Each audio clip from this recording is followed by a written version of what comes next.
A frase mais comentada é essa. Samia Bonfim dizia pelo X, é claro, pelo Twitter, que bilionários sequer deveriam existir.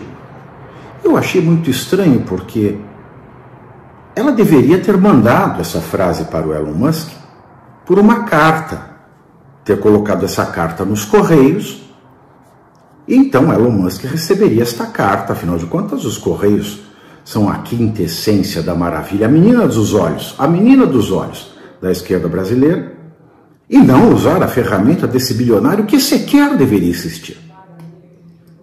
Mas não. Agora, os Correios não valem nada. Queria saber da Samia Bonfim por que ela não usou os Correios. É interessante saber. Depois, Felipe Neto falando dos absurdos, né? Ele que se tornou um milionário por conta desses bilionários que inventaram as plataformas sociais, como um pincher de número 2, já que o pincher número 1 é o Jorge Messias da AGU. Ele, como pincher número 2, vociferou um monte de palavrórios, disse que Elon Musk, esse bilionário estrangeiro, né, um canalha que ousava desrespeitar decisões judiciais baseadas em leis. E eu me perguntava, quem é Felipe Neto? Quem é Felipe Neto?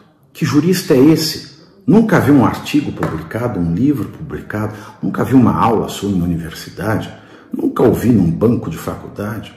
Quem é este sociólogo, este filósofo, este cientista político, Quem é? Quem é Felipe Neto? Para saber que o Elon Musk estava confrontando decisões judiciais compatíveis com a lei. Porque, em primeiro lugar, a gente não pode, seria um pleonasmo falar decisão judicial conforme a lei. Porque só pode existir decisão judicial conforme a lei. Uma decisão judicial contrária à lei é nula. Uma decisão judicial contrária à lei não deveria sequer existir. Uma decisão judicial que não é conforme a lei é criminosa. Isso diz a lei do abuso de autoridade, que só serve para punir policial no nosso país. Portanto, esse influenciador digiotário é tão incauto que ele ainda vem dizer de decisões judiciais, né, conforme a lei. Não existem, não podem existir decisões judiciais contrárias à lei. E depois eu também vi na Globo News uma das jornalistas que mais me causam espécie, que é a Daniela Lima, ela dando razões jurídicas, fundamentando juridicamente o absurdo da tomada de ação de Elon Musk, e mais absurdo ainda, claro, a extrema-direita comemorando. E ela usava palavras difíceis para quem tem um vocabulário enxuto, para dizer que a ação de Elon Musk e nós que nos empolgamos com essa tomada de atitude de Elon Musk, estávamos por detrás de palavras como democracia e liberdade, comemorando uma oportunidade para cometer crimes, em razão de A, B ou C.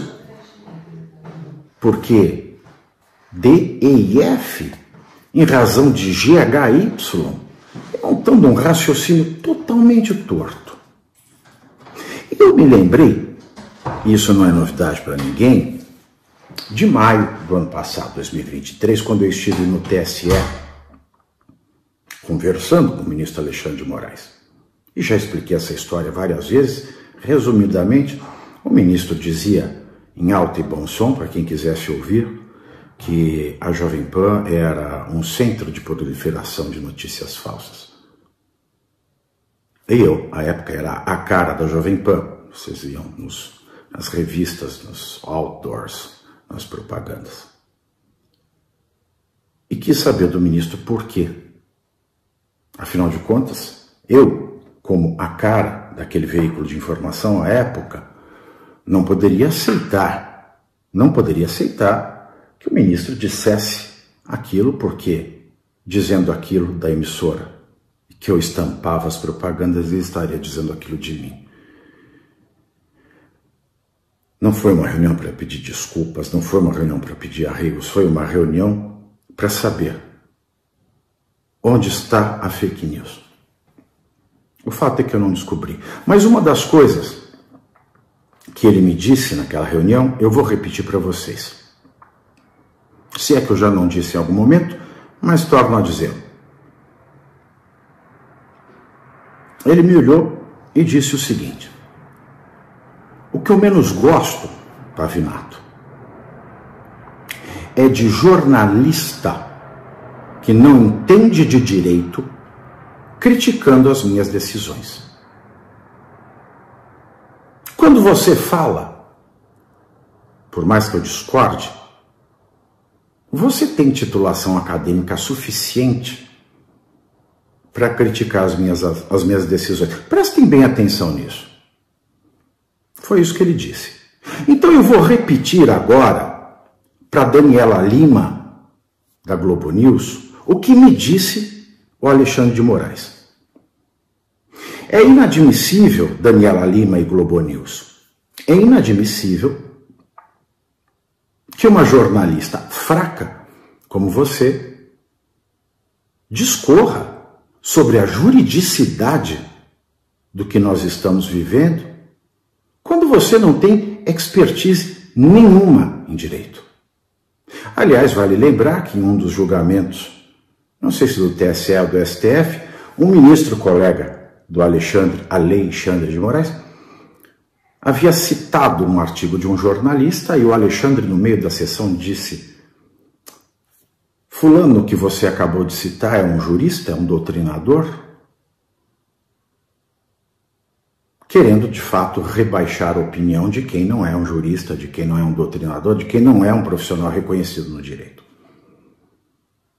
Mas o que nós vimos nessa semana que passou foi também o desrespeito do Alexandre de Moraes com os maiores mestres do direito, a descortesia, a descompostura que ele teve para com o maior criminalista vivo do Brasil, o professor Alberto Zacarias Toron, mostra que ele, de fato, ele tem o ânimos, a alma, o espírito do ditador. Ele não quer saber se é jornalista ou jurista, ele quer saber se concorda ou não se concorda com ele. Então, pontos fora para Felipe Neto, que só faz proliferar desinformação. Quantas frases eu não ouvi dizer ao longo do dia de hoje, algumas delas eu, Rodrigues, e tantas outras, que eu fui respondendo aos poucos ao longo do dia de hoje, e meu Twitter hoje não para, está até difícil de mexer, né? O Randolph, ele diz o seguinte, e ele repete o que disse Jorge Bessias, o Pincher da AGU. Não aceitaremos interferência estrangeira que venha conspirar contra a nossa democracia. Democracia? É. A decisão do ministro Alexandre de incluir Elon Musk no inquérito das milícias digitais tem nosso total apoio. É claro, são ditadores, são antidemocratas, são fascistas. Toda e qualquer medida necessária para defender a democracia, deve ser tomada com a máxima urgência. Não, senhor. O senhor está muito enganado. Pitoquinho, uma democracia não admite toda e qualquer medida. Aliás, não existe defesa da democracia, existe prática da democracia. Defende-se a democracia praticando a democracia. A democracia não é um objeto, não é uma coisa. Não é a res pública, a coisa pública. Essa sim que deveria ser defendida de corruptos, de larápios, que dilapidam patrimônio público em contratos, em obras, etc, etc, etc. A res pública, a república é uma coisa a ser defendida. Agora, a democracia não é uma coisa, a democracia é um espírito. Ou ela é praticada ou ela não é. E essa história de toda e qualquer medida para defender, isso mostra que o senhor não sabe o que é democracia.